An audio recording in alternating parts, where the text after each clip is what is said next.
Kung bago ka lang sa channel na to at isa kang true-blooded Aldab Nation na nagmamahal po kila Maine Mendoza at Alden Richards, tama po ang channel na pinuntahan mo, kaya consider na kitang bagong subscriber.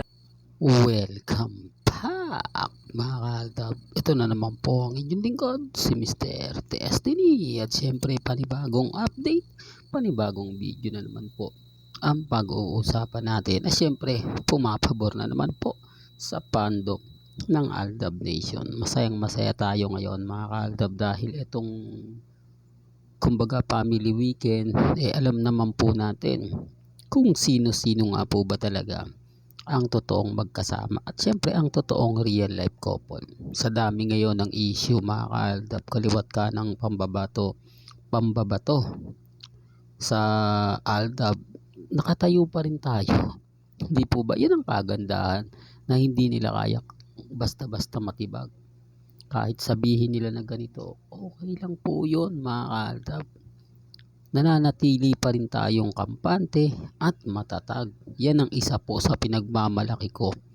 Yan yung isa po sa gusto kong ipahayag at sabihin nga po sa inyo.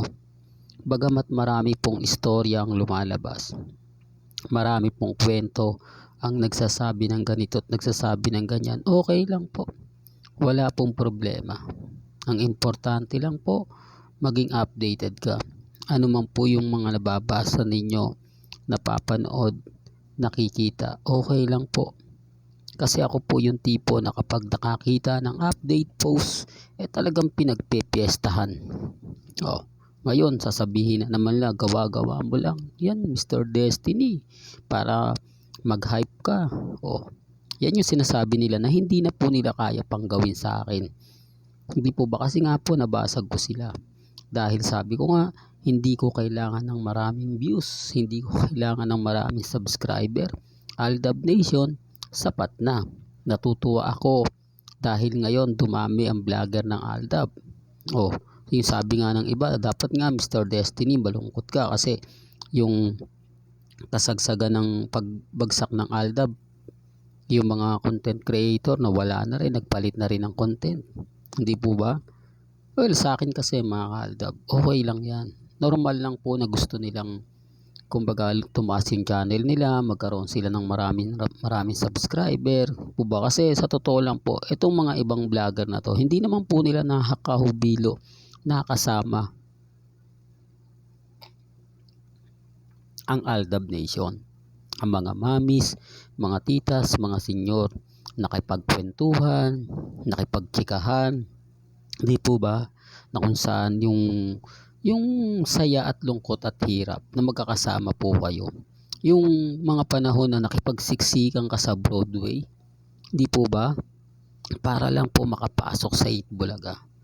Talagang maagang maaga, minsan doon ka na matutulog para pagising mo, ikaw yung unang-una nasa front. Yung tipong talagang gagawin mo ang lahat. Sinasabi ko to mga kaaldab dahil syempre Aldab Nation tayo. Tapos yung nakapasok sa loob na talagang tilian to the max na hindi po natin nakita sa iba. Hindi po natin naranasan sa Katdin, sa Nadine, o sa Jadine, po ba? At ilang pa mga love team na mga panahon na yon. Baka sabihin nyo mga kaaldab, invento na naman yan. Baga na naman po kasi pambasag nila. Kaya po yung mga mamis, mga titas, mga senyor, talagang todo naman suporta kay Mr. Destiny na sinusuklian ko naman po. Kahit anong po yung gawin nila, di po ba? Kasi tayo pa rin po yung sauli. Tayo pa rin po yung mananalo. Kaya relax lang po kayo.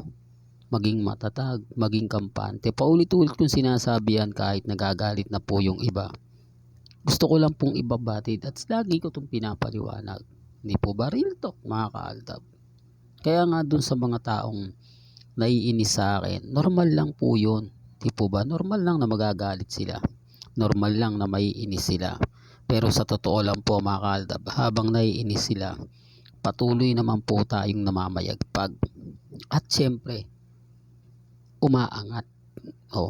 Ngayon, ito yung post mga kaaldab sa social media. Hindi ko alam, baka sabihin na naman nila Kumbaga ako yan. Medyo magaganda nga po talaga yung feedback dito. Tuluyan na nga po ba talagang nilaglag ng TVJ sina ang Zarzuela? Mga katanungang isa-isa natin sasagutin. Totoo po, laglag na yung Zarzuela. Gaya po ng pinaliwanag ko kanina, dapat pinagtatanggol ng TVJ ang mag-asawang sa Zarzuela.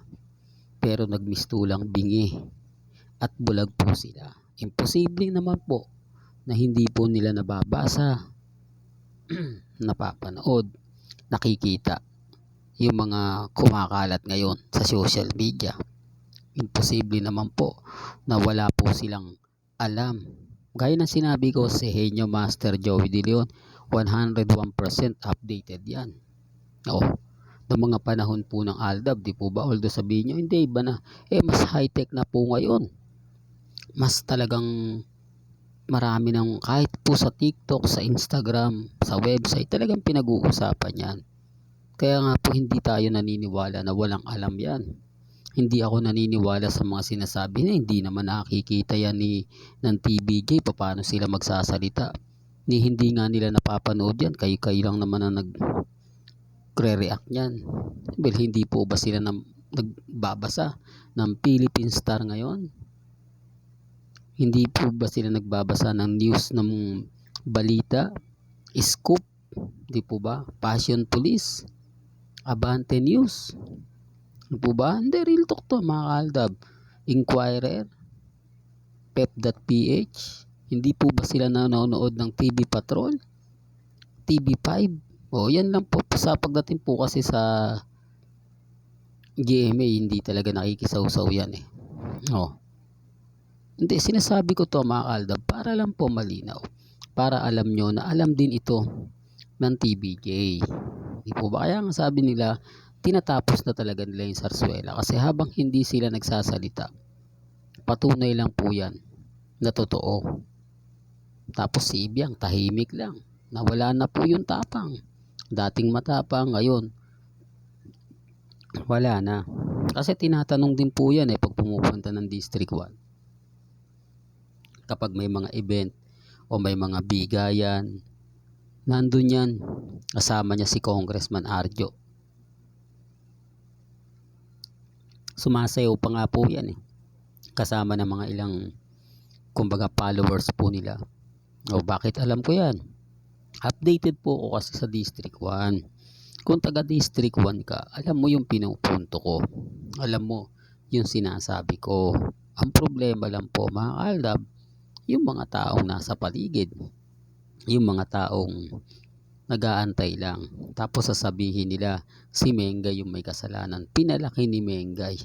Kung pumunta na lang daw po siya sa kaarawan, ayaw nga po ng pamilya ni Maine.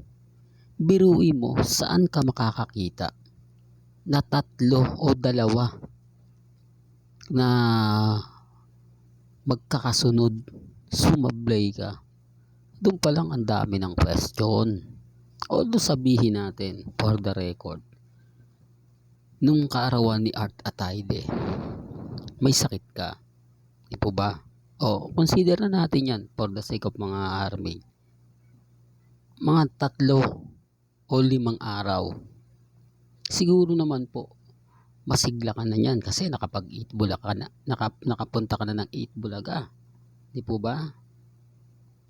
Pero bakit hindi po siya pumunta sa birthday ni Rhea Atayde? Doon pa lang po mga kaaldab, malalaman mo na parang may mali Doon pa lang masasabi mo na oo nga Mr. Destiny, kasi pwedeng sumablay sa pang-una pero sa pangalawa malabo na yun. Real talk mga kaaldab. Pero syempre hindi ako namimilit. May kanya-kanya tayong opinyon at pananaw na nire-respeto ko naman po yan. Hanggang dito na lang po ang ating latest updates. Kaya kung gusto nyo pa po ng pinaka-latest at sariwang update, abay tumutok lang po kayo dito po sa channel ni Mr. Destiny para updated kayo sa mga bago at sa mga latest na i-upload po natin maya-maya lang. Hanggang sa muli, Salamat po sa panonood at pakikinig.